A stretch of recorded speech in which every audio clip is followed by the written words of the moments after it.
Hi everyone, my name's Zena Cumpston and I'm honoured to be joined today by Enterprise Professor Uncle Bruce Pascoe and Associate Professor Assistant Dean Indigenous Michael-Shawn Fletcher.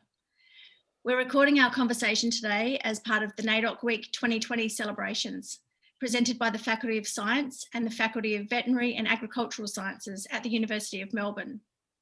So before I begin, I want to acknowledge country and the traditional custodians of the lands from which we join you. I'm on the unceded country of the Wurundjeri people of the Woiwurrung language group.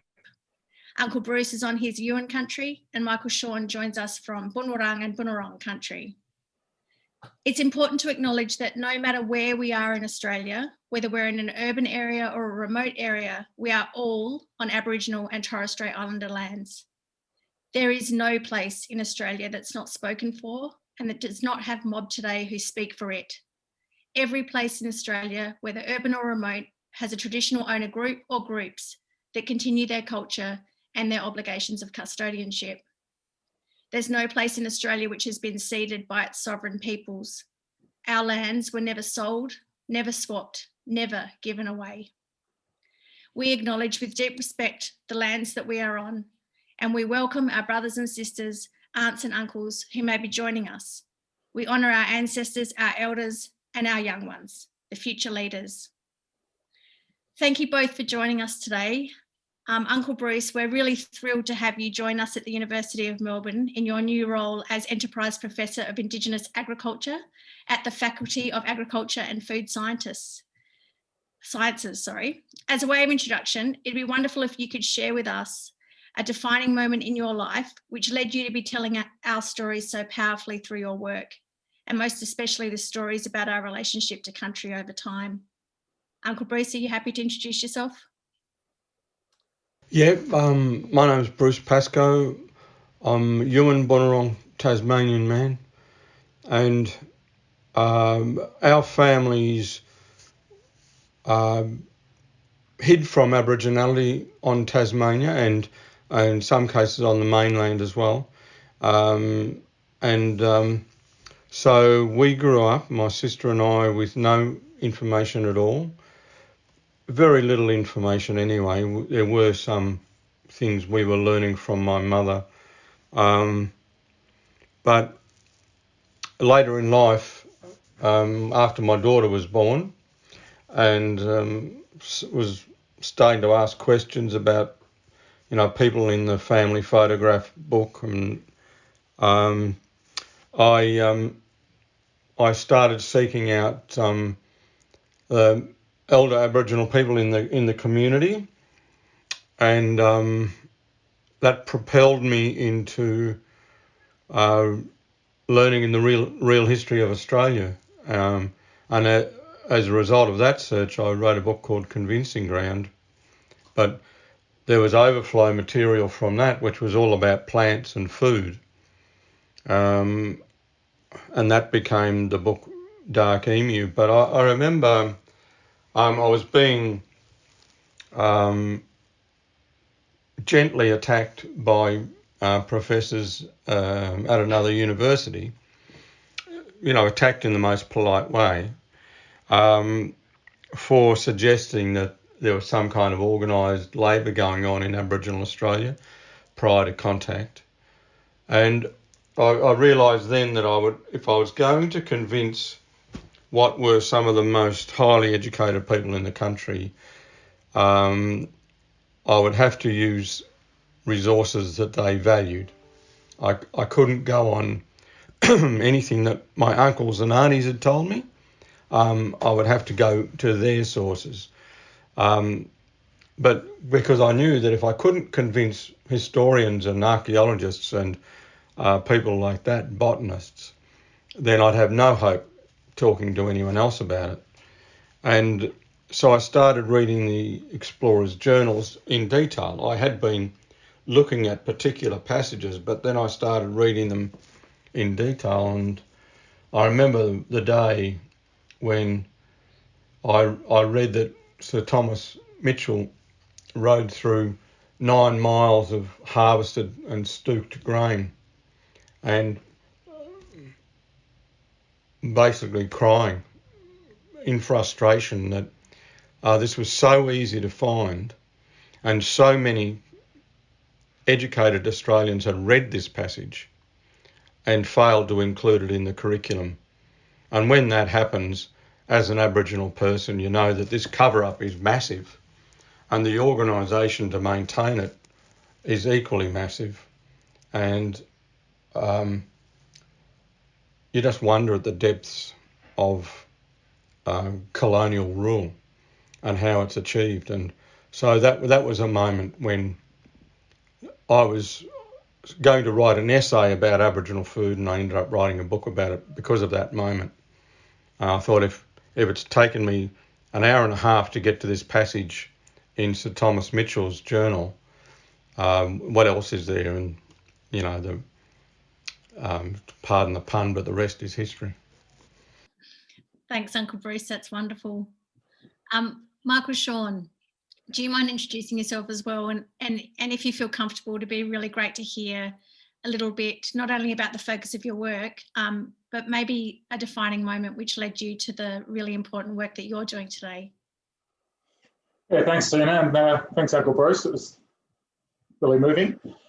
So I'm a Wiradjuri man. My work, I'm a geographer, so I look at environmental change through time, a physical geographer. So I take cores out of swamps and bogs and lakes and things like that, and I reconstruct the past by analysing, you know, plant remains, charcoal, all sorts of things that are stored in these sediments. I'm really guided by the principle that, you know, with serious kind of scientific work on landscape change, ecology, all this sort of stuff, stretches maybe 50 years at best. You know, like we all remark when there's a 60 whatever year long-term ecological plot in understanding landscape change. But the British invasion occurred 250 years ago, you know, and that was the major point of transition in the recent, you know, in the last 1,000 years or so of Australian landscape change. And that's invisible to modern ecologists who are already studying altered ecosystems, already studying systems that have drifted far from the way that Aboriginal people manage them. So I sort of driven by the quest, if you like, to understand how landscapes have changed, not only over the last few hundred years, but millions of years. What happened when people weren't here, what happened after people arrived, what happened when the British invaded, all of this sort of stuff, so we can get a true appreciation of how our landscapes operate, how the world around us works, what rhythms they beat to. You know, there are some trees out there that live for 1,500, 2,000 years. We can't hope to understand their ecology and their rhythms just from 50 years of investigation. We need this longer term data.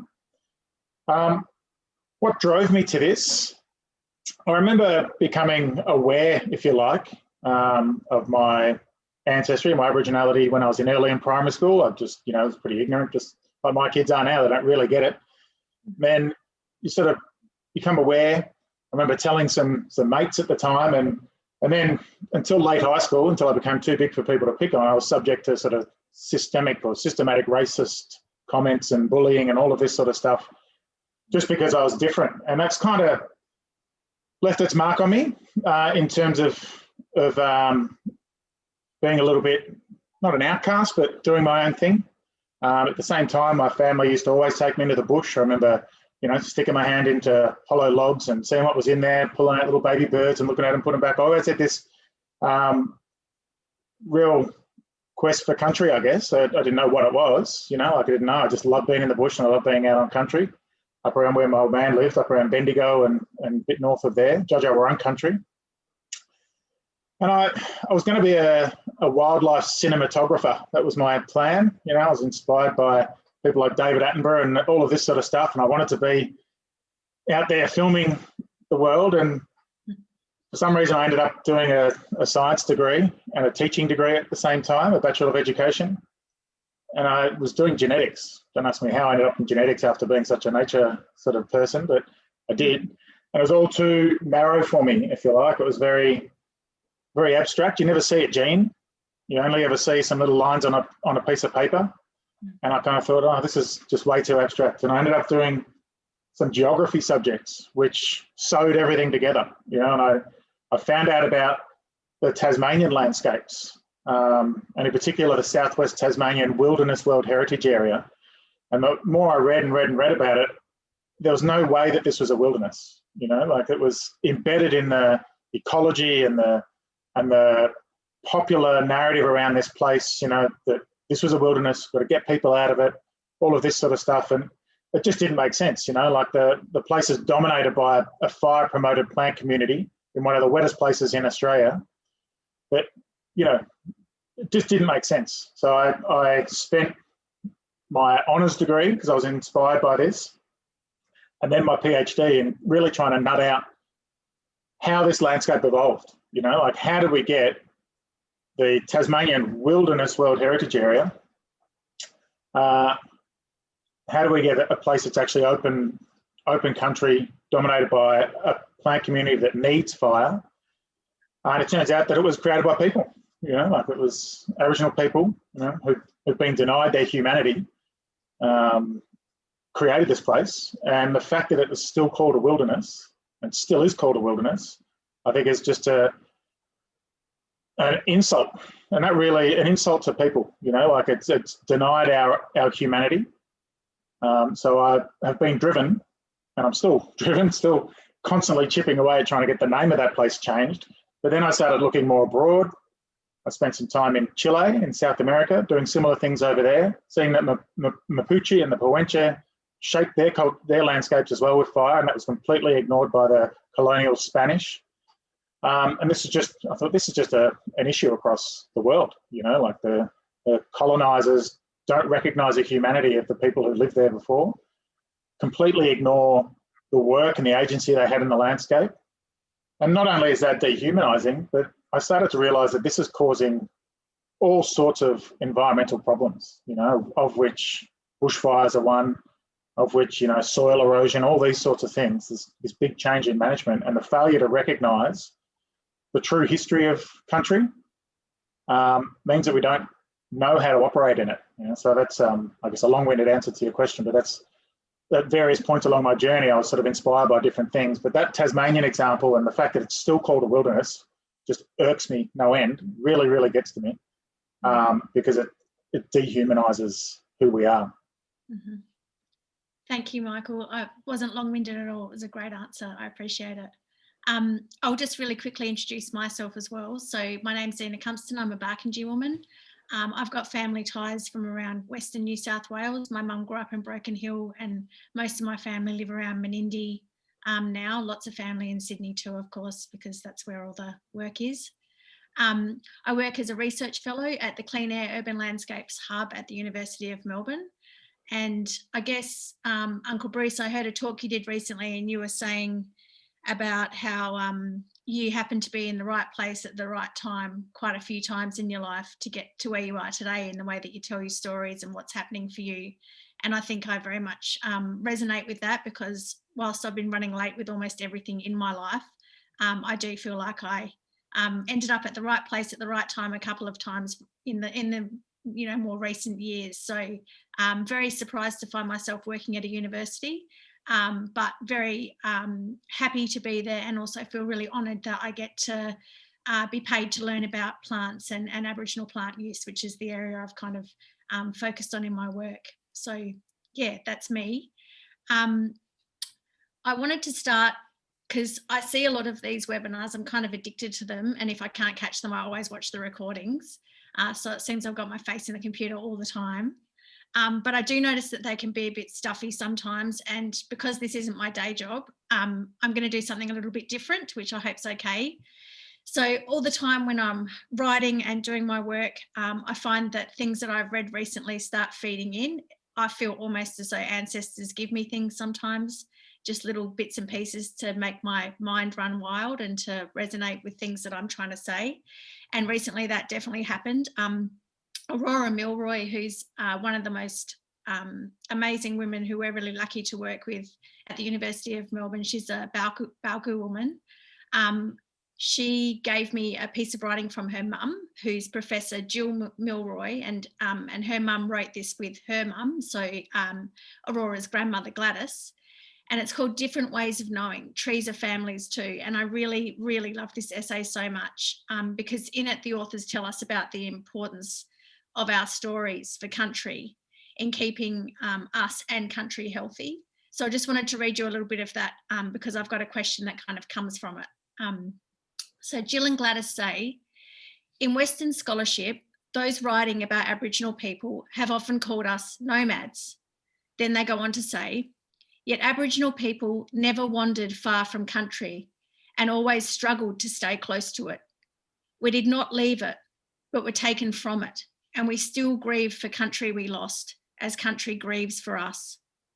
And then my favourite bit of this beautiful essay is where they tell us, the real nomads, of course, were the people who gave us that name. The British never stayed home. They've wandered the world. As a consequence, Aboriginal people have had to contend with what we would describe as the story nomads.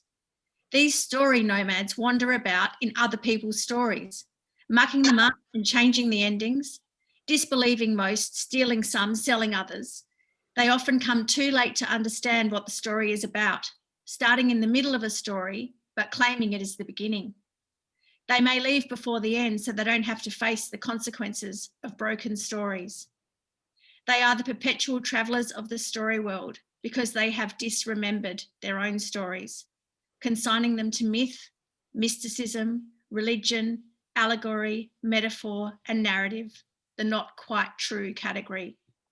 By disremembering stories, they create limited knowledge systems, telling other people's stories for them. Story nomads believe in the new stories they create, that they are true and more important than any others. So I read that, Uncle Bruce, and I thought about something I heard you talk about recently, which is the work you've been doing with your mob to reinscribe some very significant interrupted stories and law. I wondered if you would mind telling us a bit about the ceremony and law that you've been involved with recently and how these stories are so important for us and for country.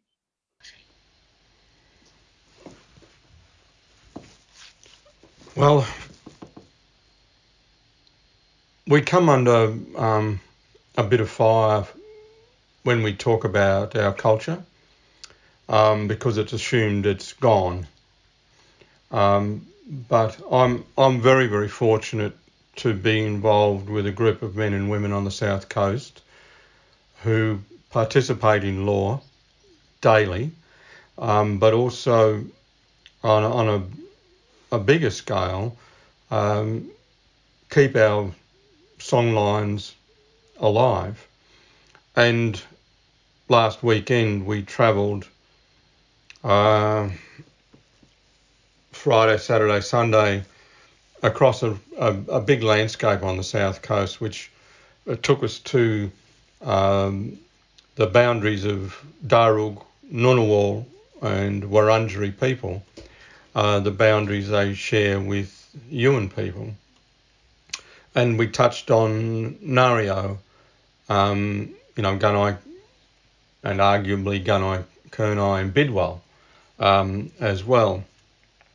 And it was such a respectful journey, looking at the sources of streams that form our boundaries, our mutual boundaries. We drove along the ridgeline of the Australian Alps and once again sharing where we share country with other people. And I was thinking how different it was to how we often relate to each other in the modern world, because we're relating to each other through the lens of colonialism. But when left to ourselves, privately, and the old man who is the instigator of all this refuses to have anything to do with government. A lot of people don't even know his name, simply because he refuses to talk to government. And the reason he has that stance is because government have been involved in the deliberate attempt to obliterate his family. Starting in, those mass killings, and he refuses to give it the name that everybody knows what a mass killing is called. But he refused to give it that name simply because he wants to get over it. He wants to get on with his life. And last year, when we did a celebration for that event, where all but one boy was killed, he invited the perpetrators of the descendants of the perpetrators. I've never seen anything like it in my life. I don't think I've ever been in a meeting quite like it before, and may never be so again.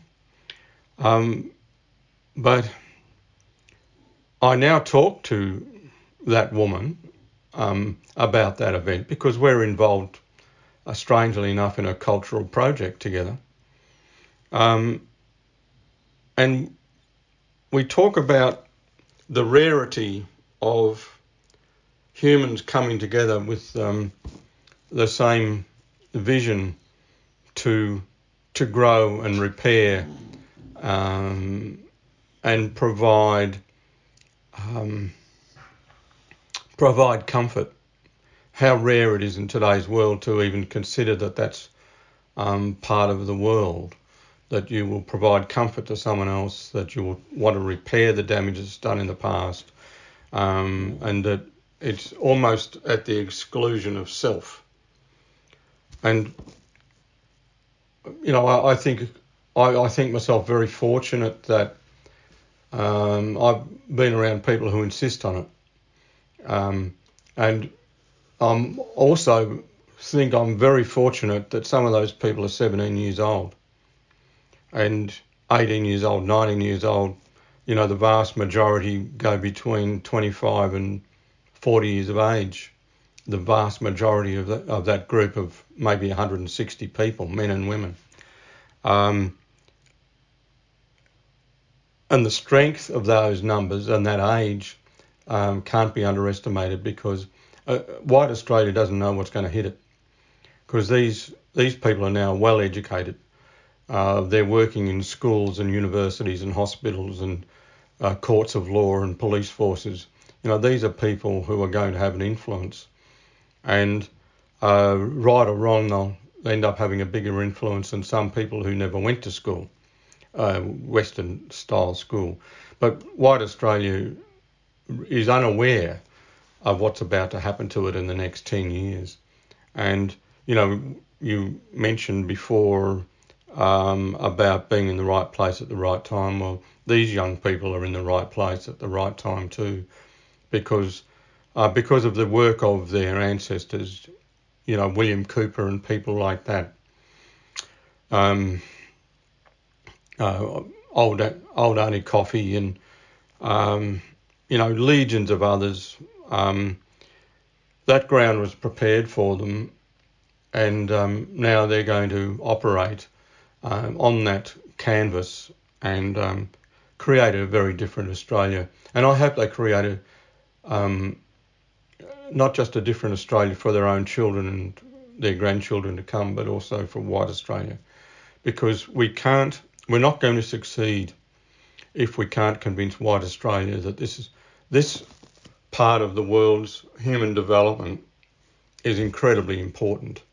And, people think that I'm exaggerating when I say that those old people who sat around their fires 150,000 years ago, or however long it was, bless my socks, don't argue about 70,000 years or 150,000 years. Given that the pyramids are 2,000 years old, it doesn't bloody matter, because this is an incredibly ancient civilization. And so don't take me to task on how many years. Our old people say we were here forever. I have a story which says that people came up from the southern continent to Australia. Now, is that a metaphor? Is it a apocryphal? Who cares? When you're that old, when the Western Australian people say that the whale taught them how to speak, we're talking about an ancient culture. And it may be a metaphor, or it may be the truth. But when it's of that depth, and let's talk about depth, let's not talk about cuteness or, what do they say about our stories? About, old Aboriginal stories, are kind of like adult nursery rhymes, or that's the way they're treated.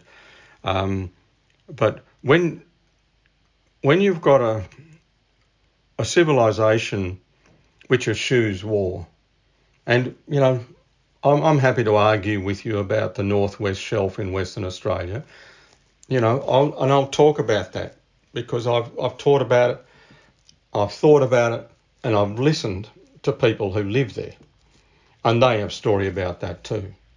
And so I can argue the other case, if you like, but I don't want to, because the most important thing about it is that mostly across Australia, people did not go to war for land. And it's the first time in human history that it's happened. You've got a very sophisticated civilization. The first depiction of the human face, the first art, the first canoe, probably the first government. I mean, this is a very sophisticated civilization, and yet they eschew war. They don't go to war for land. This is of vital importance for everybody on Earth because we're about to destroy ourselves. So we should be going back to those old people. We should be talking to this old man, if he can spare the time, and say, you've been following this in an uninterrupted line. And this is southern Victoria, southern New South Wales. We're not talking about the north where all the real blackfellas live. We're talking about New South Wales and Victoria still following a law that has been unbroken, despite everything that was thrown at it. It is unbroken. We hold our law because one child survived that event on the Broadrib River and was brought up in the household of the perpetrator. Three old uncles got to that boy and took him away from that white fellow's house and gave him his law. And he then gave his law to his son, who was called Muns Hammond, and Muns Hammond gave his law to my old uncle. And so it was hanging by a cotton thread, but it is now being carried on. And, like I said to you about the demographic of those people who did the law journey at the weekend, you're not going to be able to kill us with a stick. It's like a coronavirus. It's out in public and it's being transmitted by unknown means. So it's here for good. And I know I've spoken for a long time, and I don't mean to, but I'm so in awe of the law because it teaches me every day how little I know, but also it teaches me to hope. And it teaches me that not only must we hold our culture together, we must give our culture away because the world needs it, because this is an ancient culture. It's a peaceful culture. It is highly sophisticated, intellectual response to being human, and the world needs it. So when we're talking to our kids, don't just talk to them about boomerang and kangaroo. Talk to them about diplomacy and government and love. It's a really powerful point, Bruce. I think in the kind of Western paradigm, everything's broken down into infinitesimal little bits, and rules and laws are made about them, and then they try and stitch it all back together, and universities pat themselves on the back when they do interdisciplinary research. From this thing they've broken down into ridiculous little parts anyway. But the power of our knowledge transfer, I mean, you can pick it up. There are stories that still describe landscapes that can only be last ice age landscapes, like that when the sea level was miles and miles out, all this sort of stuff. There are stories in the top end where it can only be sea level that this story is encoding in knowledge. there's not one bit of written knowledge in the Western system that I know that goes back 21,000 years to the last ice age. You know, like this is a powerful knowledge transfer system that is understanding of the whole system, not just a tiny little bit, you know, like of the way that the cambium grows in a tree or something like that. It's infinitely more powerful. So I think you're exactly right. I really love that story that you read, Zena. I think that's a wonderful take on the kind of nomad versus not nomad spin. I think I'll definitely carry that with me. So thanks for that. I'll send you the full story because, I loved it. I ripped through it on the weekend. It was wonderful. I'm really glad you gave such a long answer to that, Uncle Bruce, because it was really great to hear all that you've just put forward and so many positive things to think about, because I think so often there's a lot to get down about. And I love it when we can get together as mob and think about and talk about all the good stuff that's happening too. And I guess on that note, I wanted to ask you both, the work that you're doing and the projects that you're undertaking, from my perspective, seem to be providing a lot of opportunities for young Aboriginal people to get involved. How do you see the university system or the tertiary system could be more welcoming, beneficial and attractive to our people? I'll lead off if you want. I think it's a lot of layers there, Zena. I think when we think about a university system, it's a post-Enlightenment European Western thing, you know, like, so there are many barriers to a deep engagement by our mob into this system. But I think if the academy takes a step of understanding, positioning itself as a particular type of worldview, you know, a particular epistemology that has all sorts of biases and all sorts of things that blind it to other worldviews. I think that's a nice way of starting and positioning it that way, and embark on an endeavour to bring in all kinds of worldviews. You know, I think is one way. I think meaningful appointments. If you look in the science faculty today, there's 2 of us who are Aboriginal. You know, 2 continuing staff and 2 fixed-term staff. You know, in the research space. So that's just a barrier to meaningful engagement with Indigenous knowledge, I think. So we need to work in that space about actively encouraging, promoting, supporting and resourcing Indigenous people.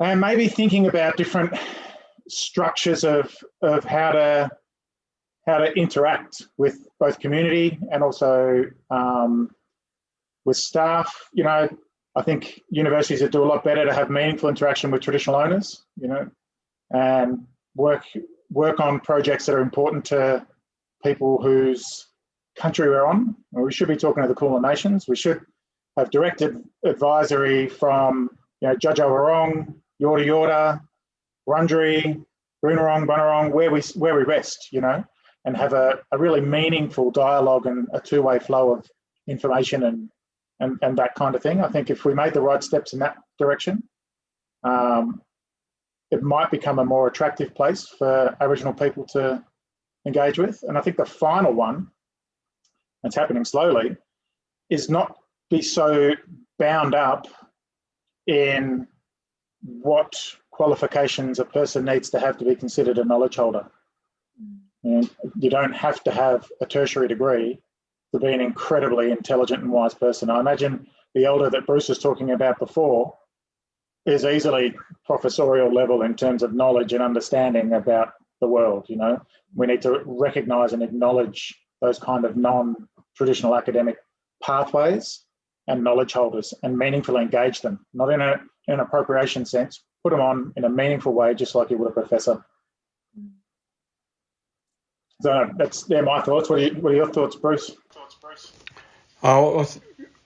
We need more Aboriginal people in our universities, obviously, and not because of equal opportunity and stuff like that. Because then, if you go down that track, you're going to, you know, insist on 3% of university staff being Aboriginal, and it's not about that. What it's about is necessary information. And, you know, I believe that a civilization as old as ours, as peaceful as ours, as successful as ours, and as sustainable as ours, is information that the university should crave. So if there's an overrepresentation of Aboriginal people, it shouldn't upset anyone. But I tell you, I've got people who are close to me, people I love, people I'm related to through marriage and whatever. And sometimes when I start talking about that sort of stuff, they get a little bit sniffy because they think they've done enough for Aboriginal people. Oh, you know, you got the vote. You know, we said sorry. You know, and then we start saying, but hang on, you've got to listen to our history and our culture, and our government and our philosophy. And you can just see them starting to sit back in their chairs and get their nose put out of joint. And these are the most intelligent people in the country. We've got an uphill battle. You know, we're making a lot of progress. There's a huge groundswell of support for Aboriginal people, which is new. And Zena touched on it before, that this moment in time is really important for us. If we're ever going to get anything done with the Constitution, it's probably now. But this is still a mountain with a face like that, because highly intelligent university professors, you'll see them about to shake their finger at you and say, hang on, enough's enough. You've had your go, you know, you've got a professor over here and a professor over there, and that's it, you know. But they're only looking at it in terms of numbers. They're not looking at it in terms of worldview. And what's going to happen in this country unless Australia pulls up its socks is that the rest of the world is going to come here. The Chinese, the Japanese, and, you know, 38% of America will come here because they will want to be where the first group of houses that were built together are on Earth. They want to go there because they recognise that as the beginning of society, and it's here. And Australians are going to find that hard. I never say that lightly. You know, society began here. I don't say it lightly because I know it's true, and I've done a lot of work on, you know, in the archaeological area. And I'm not an archaeologist, but I've got mates everywhere who work in that, and a lot of them are women, and a lot of them are under 30, and they're doing stuff now which is just incredible. So I know that these things are going to become true, but for Australia, they're going to be dragged kicking and screaming to this. And these are our university fellows who are going to struggle, and they'll turn on us, they'll turn around, they'll snap, because they believe the university is the repository of all knowledge, and that we should be bloody grateful just to be there. I'm not bloody grateful. I'm an arrogant little black bastard. And you're right, like, it's a really good point, Bruce. The other one is, you know, I think we're running head first, if it hasn't already happened, running head first into a complete unraveling of our environment if we keep on, you know, ploughing on with the approaches that we're doing, you know. And universities have a big role to play in foregrounding and establishing within governance and all of this sort of stuff alternate ways of doing things, you know. And it's proven that the way that we do things, our mod does things in this country works. Like you've just said, such a deep history of learning, of performing science, you know, actions, observations, applying new method for thousands and thousands of generations of people, all that knowledge hardwired in our traditions and our stories and our songlines. But, you know, we've got the operating manual, you know, of how to operate in this country. And if universities keep ignoring that, if the government keeps ignoring that, then everything's just going to unravel, you know, and it's already unraveling. We've got the highest extinction rate on Earth of biodiversity. We've got these fires that are rolling through, putting pressure on. We've got the reefs collapsing. We've got, you know, fisheries collapsing, all of this sort of stuff, you know, and we're sitting here with the what is it, the safe operating procedure, the SOP for operating in Australia, you know, like it's It's don't sit there with your firefighting and your battling. It's like the war on terror or the war on drugs. You're not. There's no such thing as a war on fire. You're not going to fight and win a war on fire. You've got to turn around, learn how to use it, and get it on your side. And we're the ones who sit on that knowledge. And I think that it's not about, you're right, it's not about parity, it's not about targets, it's about getting a good dose of meaningful Indigenous knowledge into our knowledge institutions. So I think you're exactly right, Bruce. And our people say we are responsible to Mother Earth, not the other way around. And for 250 years we've been conducting a war on Mother Earth, and we haven't won it, but there's a chance that Europeans could win it and destroy the Earth. Well, what an achievement. But the code for sustainable living on the planet is within our culture.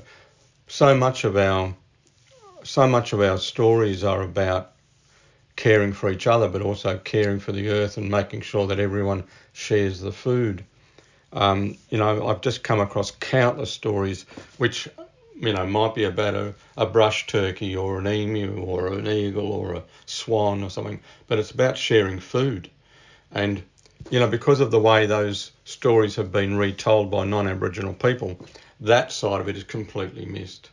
And they're not quaint stories about sharing. They're blood and guts stories about staying alive and keeping the planet alive. And,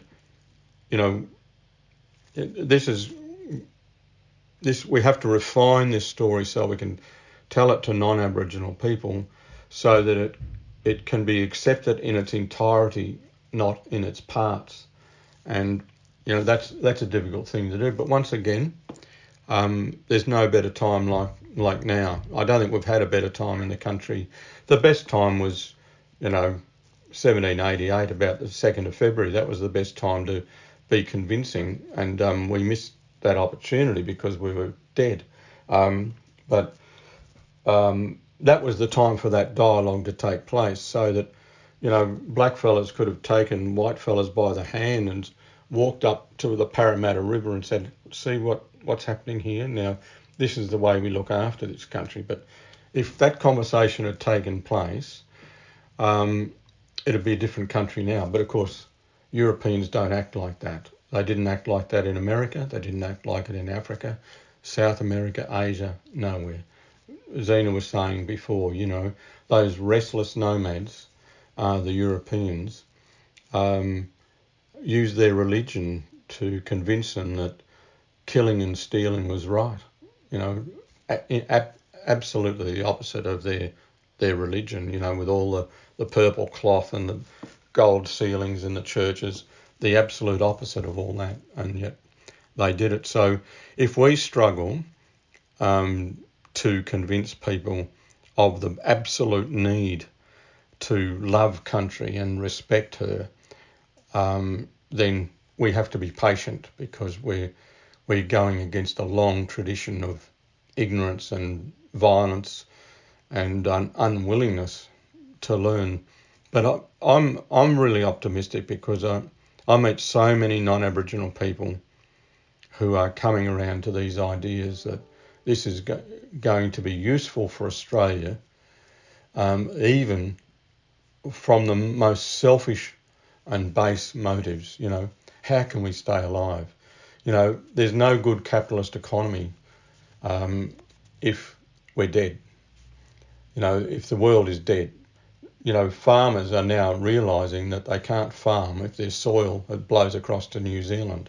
We're at this time now where we can convince those who 10 years ago we would have seen as our enemies. But really, we should get rid of that language. We shouldn't be talking enemies. We shouldn't be talking friends. We should be talking Mother Earth and whoever's around. Let's talk about that. Mother Earth is science. We should be talking to our engineers in the University of Melbourne. When I started doing a commerce degree in Melbourne, because my father had been so done over by accountants, he thought the only way to win was to become an accountant. And so he sent me to when I got a thing to university, he said, "Oh, I want you to do commerce, because we've been buggered around so much. That's the only way you get ahead." He overlooked the fact I couldn't add up. But my first fortnight there was watching guys. They're all guys in houndstooth jackets, like a uniform. They just left a uniform at Carey Grammar and places like that. Came to Melbourne University, adopted another uniform, and started throwing paper planes. So I had a fortnight of that before I left, in disgust of the disrespect and the juvenile behaviour. Totally Western it was, totally Western. And so I've got a little bit of understanding of that side of things, but we have to put a stop to it. We have to say to the commerce mob, the engineers mob, Mother Earth, loving Mother Earth is really good science. It's really good business management to love Mother Earth. And we ought to be talking to our year 11 and 12 classes before they go to university and say, so you want to do a degree in business management? Well, let's start with the principles of keeping Mother Earth alive. Otherwise, there's no economy. And say, and that is Aboriginal law.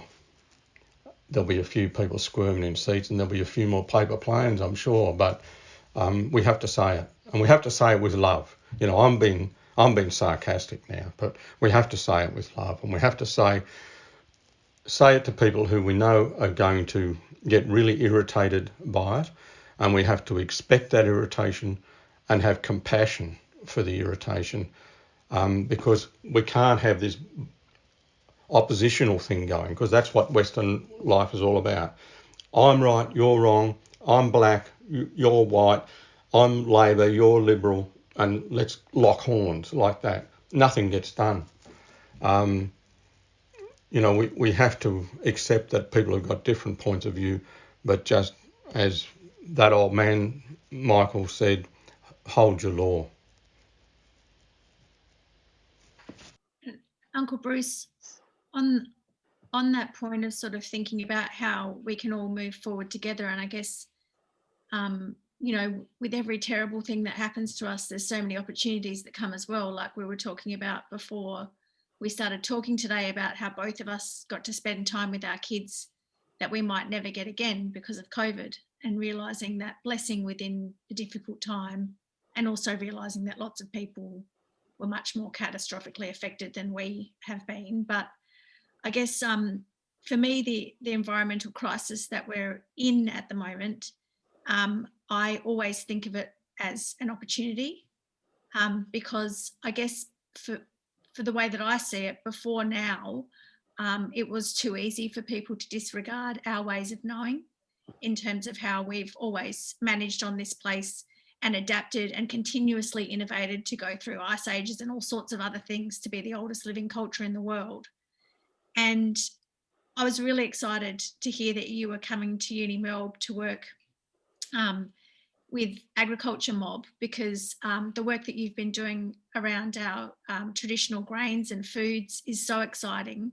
And I wonder, we're running out of time, but I would love you to tell us a little bit about, I guess, what you're excited about in terms of these new opportunities for eating some of the foods that we haven't had an opportunity as Aboriginal people to eat for a long time. And in fact, it might be that that's at high-end restaurants for a really long time, but I know I personally, for our health and well-being and everything else, I want us to be on country growing our foods and to have food sovereignty. So yeah, I wonder if you could tell us a little bit about what excites you about the interest in our grains. Well, we are at that point in the environment where we're on the brink of catastrophe, and I think in the next 10 or 12 years, given the way the deterioration in air, water, and soil is going, that we will lose animals like the bilby and several of the galaxis in this river that I'm on the boundary of will go. They'll just disappear. But when that happens, because I think it's almost inevitable, given the the scale of deterioration at the moment.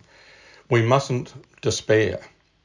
You know, we mustn't throw up our hands and say that's the end, because you can always recover.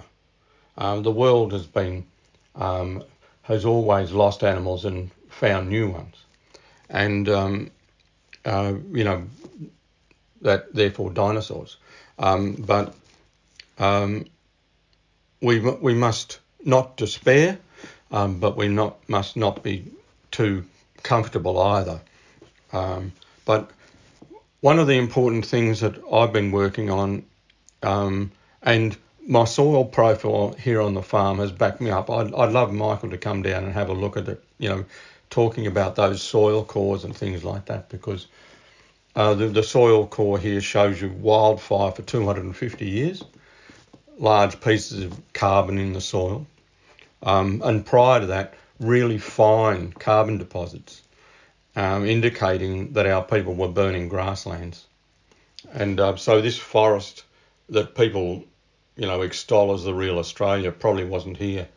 It was probably in isolated patches, whereas the grassland was probably predominant. And I've got a map here of Mallacoota which shows so much open country, and people don't understand it. They think it's an aberration, that, you know, someone got it wrong. But that's what the surveyor saw, and that's what he drew. And he probably had Aboriginal people guiding him. But all of those plants are perennial. They've got massive root systems. And so I think the future for Australia is in growing more perennial plants. We've got to have this bridge between that system and the current system, which is mostly annuals. Otherwise, we won't be able to feed ourselves. But we have to move towards perennials and do like Norman Tyndale realised, that Aboriginal people were growing grains from the Great Dividing Range to Alice Springs and beyond on the other side. And now we concentrate our grainlands on a little tiny belt that we call the wheat fields.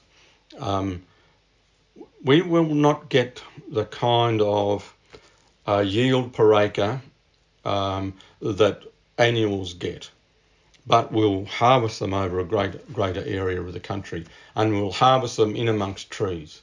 And they won't be just one grain, there'll be several grains. When we harvest here, we say we're harvesting kangaroo grass, and we say we're harvesting mamaja nanok, but what we're doing is harvesting 3 or 4 grains at a time, you know, because that's the old Aboriginal way. And, you know, when our tubers out here, the murnong grows with the bulbine lily, which grows with the orchid, which grows with the moss. You know, there's no such thing as monoculture. So if we can impress on Australians that we have to have more perennial plants and forget the idea of monocultures, we'll have gone a long way to saving the planet. It sounds kind of pie in the sky, but if you hold the soil, you can continue to farm. And, you know, I drove through that dust storm from last summer, just before the fires started. I drove through 150 kilometres of sand in the air, and it made the front page of the papers and the news services because it was such an extreme event, and it was a forewarning of disaster of the fires. But it was our farms. It was Australian soil blowing over to New Zealand. Now, I know that New Zealand is very well governed, but they don't deserve our soil. And that's what's happening. Australia has to realise that if you have lost 13 metres of topsoil in the last 250 years, you are not a good farmer. If you lose half an inch of soil in one season, you're not a good farmer. You know, if you look behind you and your soil is in the air and not on the ground, you're not a farmer's bootlace. And we have to talk to people like that and say, look, you know, I know I'm black and I know I'm stupid, but this is how our old people used to do it. And we used to love the soil. We loved Mother Earth. Now, get off your tractor and fall in love. Talk about farmer wants a wife, eh? And Uncle Bruce, with what you're talking about, I guess it relates to what I've learnt from listening to Michael-Shawn Fletcher speak a lot of times, which is, I guess, in line with what Uncle Dave Wandon told me when I was with a group of people, school students one day. He was trying to explain cultural fire practice to all of the kids. And I loved the way he explained it. He said, our way of doing fire is medicine for country. And Michael-Shawn, I guess I wanted to ask you, with everything that Uncle Bruce is talking about and the fact that just because of what's happening with temperature fluctuations, I think personally that it's very likely that we're going to start using some of our agricultural practices into the future. I'm really hopeful for it, just because things like kangaroo grass have such great ability to survive so many climate fluctuations because it grows all over Australia. It can deal with frost, and there's just so many parts of our agriculture that make sense in terms of what's happening now with our environment. How do you see the fire practice that different mobs use possibly feeding into that? Like, I'm just sort of thinking in a holistic way. We can't start doing things without doing lots of the things that we used to do, because I see people doing wonderful projects, for example, where they're planting out wildflowers and all sorts of things, but then they're down on their hands and knees for weeks on end pulling weeds out. And I know that our mob weren't shuffling around on our knees pulling weeds out to make those plants and tubers grow.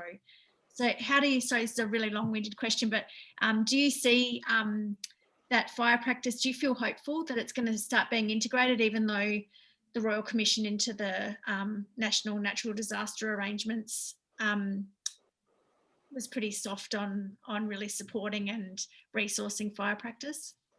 Yeah, no, I think it's spot on, you know, and Bruce raised some really great points. And there's this whole, you know, the whole metaphor of pulling levers, you know, like it's not, that doesn't really work, I don't think, in this country. You know, you can't just sort of go, oh, I'll do a little bit of Aboriginal stuff here and then the rest of it, you know, it's just going to stuff up. You know, if you're going to move meaningfully, you've got to apply the culture. And the culture includes grains, murnong, burning, all of this sort of stuff, you know, like it's all of it.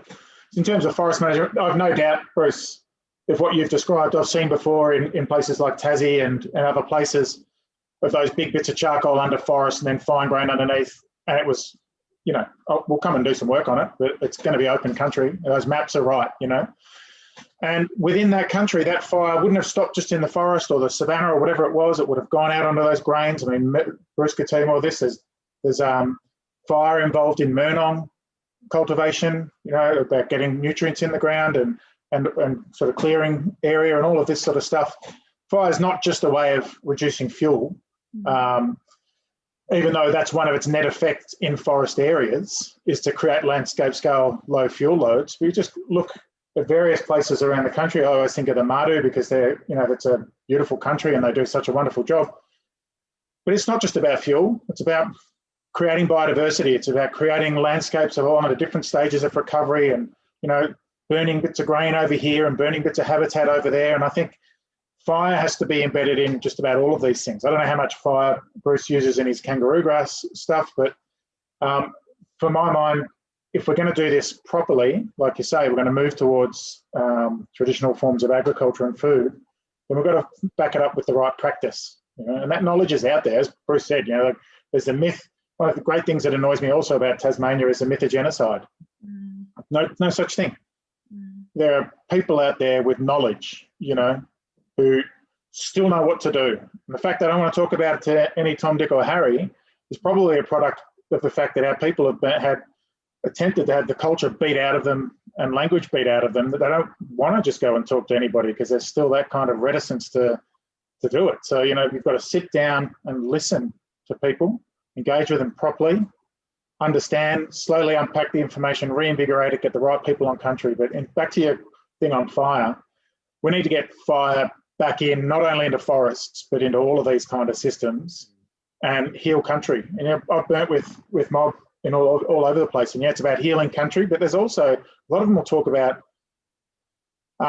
burning some of the bush medicines and how that heals them, you know, and then just the whole practice. And I think there's an important thing here about connecting to country and caring for country. And I reckon there's a lot of trauma in wider Australia, not only in Aboriginal Australia, in wider Australia. These fires that we get inflict a lot of trauma on everyone. You know, trauma in terms of the actual fire, trauma in terms of the fact that we lost however many billion animals, trauma of the fact that we're losing biodiversity left, right, and centre. This is traumatising everyone, you know. And one thing we know about when people are caring for country is that it heals them. You know, their physical health, their mental health, all of these sorts of things start to improve. And that's a real lesson that all of Australia can take from Aboriginal management, I think. We can take our non-Indigenous fellow Australians off with us and heal ourselves and heal country. And I think it's a really important step forward. And fire is not the only, but it's probably, I think, one of the most obvious and most ubiquitous land management approaches that we need to get back in on country. Thanks, Michael. I think we probably have to finish up, but I want to thank you both for talking today. It was such an honour to yarn with you, and I also should say that when people get this video, they'll also get an invite to have a Q&A with Michael-Shawn, Fletcher and I on the 11th of November from 12:30 to 1:30. So if people who are watching this do want to yarn a bit further, we'll be there during NAIDOC week at that time, and look forward to kind of, talking to people. But thank you so much, Uncle Bruce Pascoe and Michael-Shawn, Fletcher. It's a real honour to hear you speak today and to yarn with you. And I really appreciate it. Thanks a lot. Thanks, Zena. You're amazing, really thought-provoking, and thanks a lot, Bruce, for imparting your wisdom, mate.